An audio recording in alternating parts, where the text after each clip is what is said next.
नमस्ते। आज जो आप लोगों से मैं शेयर करूंगा वो आप बता के दूसरे को शेयर करके। अभी गुरुनाम सिंह हमारे डायमंड मास्टर बोल के गए हैं कि करोड़पति बनने वाले हो, तो आपको करोड़पति बनना है, ये तो तैयार हो गया। ये इसमें कोई डाउट है? जिसमें जो डाउट है एक बार हाथ उठाइए। डाउट किसी का नहीं दिख रहा है, तो आपको करोड़पति बनना है। इस करोड़पति का जर्नी में आपको कुछ चीज जानना बहुत जरूरी है, कुछ चीज को फॉलो करना बहुत जरूरी है। करोड़पति बनने का एक जो जर्नी है वो आप सुनने वाले हैं, देखने वाले हैं। मैं आपको कुछ चीज बताने वाला हूं, ये चीज बताने वाला। व्यूका करके किसी ने सुना है? व्यूका, VUCA, volatility, uncertainty, complexity, ambiguity. आज का न्यूज़पेपर अगर खोलोगे, टाइम्स ऑफ इंडिया का सबसे पहला न्यूज है EMI में बदलाव हो जा रहा है। किसको किसको न्यूज पता है?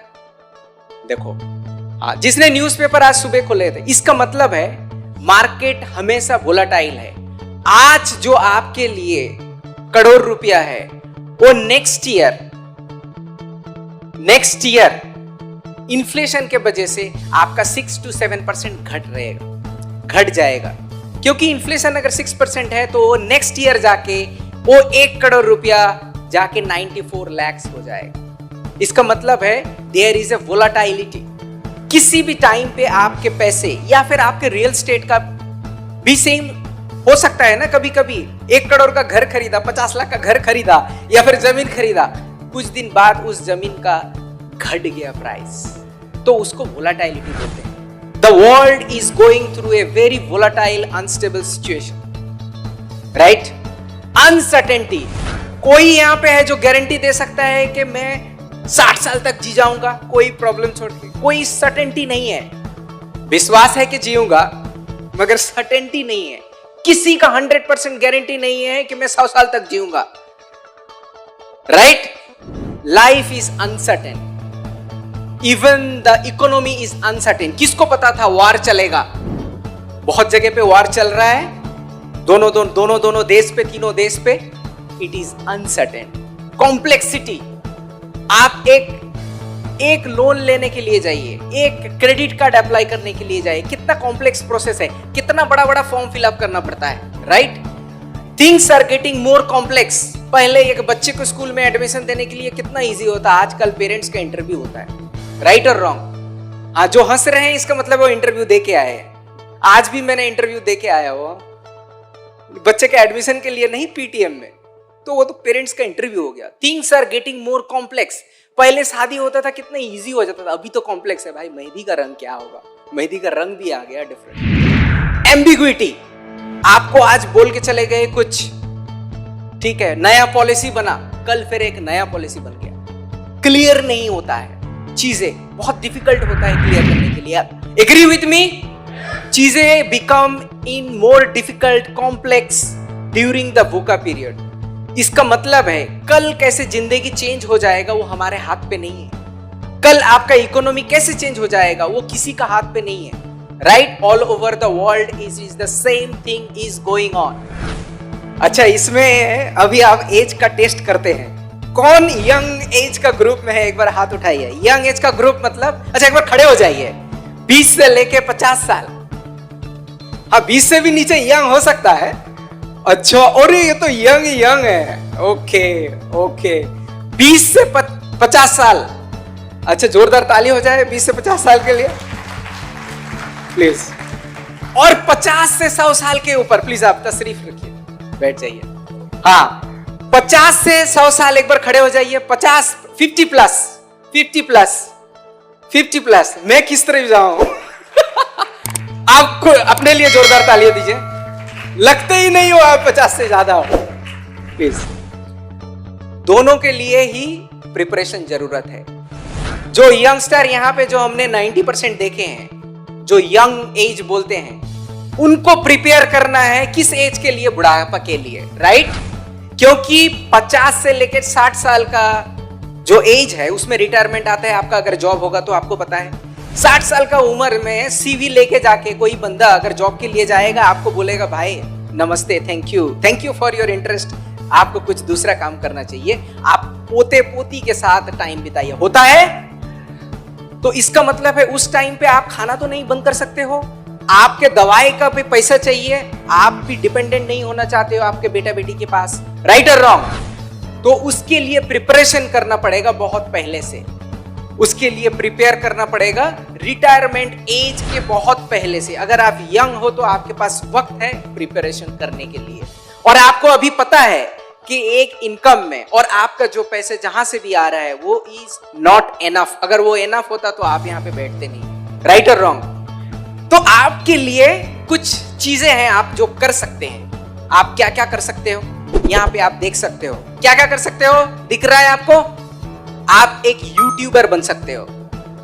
यहां से मुझे पता नहीं कि कोई ऐसे करके बोलेगा भाई मैं यूट्यूबर बन जाऊंगा, हर एक का बस का बात नहीं होता, उसके लिए बहुत स्टडी करना पड़ता है, उसके लिए टैलेंट रखता है, उसके लिए बोलना पड़ता है, नॉलेज लगता है, लक लगता है, तभी जाके यूट्यूबर बन सकते हो। या फिर आप जो है कॉपीराइट भी कर सकते हो। हाँ, हमारे बीच में कोई हो सकता है, ऐसे नहीं बोल रहा हूं, कॉपीराइट ओनर बन सकते हैं आप, रिसर्च कर सकते हो, आपका कॉपीराइट हो सकता है, आप राइटर हो सकते हो, मूवी लिख सकते हो, मगर आई डोंट नो कि यहाँ पे 100% लोग ऐसे कर सकते हैं।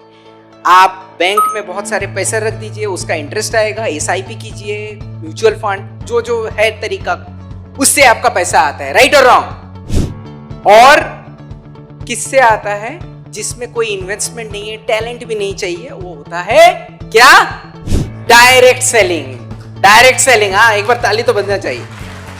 डायरेक्ट सेलिंग में ना तो आपका कोई टैलेंट का जरूरत है, सिर्फ आपका इंटरेस्ट का जरूरत है। आपको डायरेक्ट सेलिंग में इंटरेस्ट होना चाहिए। हाँ, मैं ये करना चाहता हूं, मुझे पैसा बनाना है, मुझे फ्यूचर के लिए बनाना है। तो direct selling is one of the things which is for you, without any talent you can do, without your own special talent. Talent तो लगेगा, क्या talent लगेगा? इच्छा या मुझे करना है, that's it. देखिए, what is direct selling? अगर सिंपल सा मार्केट में अगर देखते हैं तो आप किराना में जाते हो कि नहीं चीजें खरीदने के लिए, राइट? किराना तो डायरेक्टली नहीं होता है, उसके पीछे डिस्ट्रीब्यूशन सिस्टम रहता है, उसके पीछे कोई अगर मैन्युफैक्चरिंग, कोई भी कंपनी ले लीजिए, प्रॉक्टर एंड गैम्बल, नेस्ले, कोई भी, हिंदुस्तान लीवर, वो लोग क्या करता है? मैन्युफैक्चर करके चीजें बनाते रहते हैं। अब उसका डिस्ट्रीब्यूशन कैसे होता है? उसका होता है नेशनल स्टॉकिस्ट, फिर रीजनल स्टॉकिस्ट, उसके बाद होता है डिस्ट्रीब्यूटर, उसके बाद जाता है दुकान में। तो हर एक का तो कमीशन रहेगा, हर एक तो पैसा बनाएगा कि नहीं बनाएगा? तो 10%, कभी 20%, 15%, 5%, ऐसे करते करते करते करते वो सामान जब आपके पास पहुंचा, फॉर एन एग्जाम्पल, या फिर वो 50 पैसे में बनाएगा या 50 रुपये में बनाएगा, तो आपके पास आएगा 100 रुपया में। तो ये ना करके डायरेक्ट सेलिंग क्या करते हैं? आपके पास ऐप है अभी, राइट? आपके फोन में जो आप रख दिए, अभी नहीं निकालने वाले हो, उसमें से ऐप में आप कोई प्रोडक्ट ऑर्डर किया, हमारे पास से डायरेक्टली आपके पास जाता है। बीच में कोई है जो वो पैसा लेता है? नहीं लेता है। तो हम लोग प्रोडक्ट बनाते हैं, आपके पास डायरेक्ट पहुंचता है, राइट? ये है डायरेक्ट सेलिंग। तो इसीलिए इस प्रोडक्ट को हम लोग उसी हिसाब से बनाते हैं और कमीशंस जो होता है आपको डायरेक्टली मिलता है। That is why the direct selling products are certain times it is much cheaper. But कुछ कुछ कंपनी गलत तरीके से करता है, वो अलग बात है। बट डायरेक्ट सेलिंग का जो मकसद था ये था कि मैन्युफैक्चर से डायरेक्टली आपके पास पहुंचे without any middle person, right? तो डायरेक्ट सेलिंग देख लेते हैं। All over the world 13 crore के आसपास है, 12.8 करोड़ डिस्ट्रीब्यूटर है all over the world. All over the world जितनी भी कंपनीज है सब मिला के all over the world 12.8 crore direct seller, और उसका टोटल अगर इसका मार्केट देखा जाए वो है 15 लाख करोड़। कितना है? 15 लाख करोड़। मतलब आप समझ सकते हैं कितना बड़ा है ये industry all over the world. All over the world ये 15 लाख, मैं नहीं बोल रहा हूं, हमारे WFDA से ये पब्लिकेशंस हुआ है, हर साल पब्लिश करते हैं।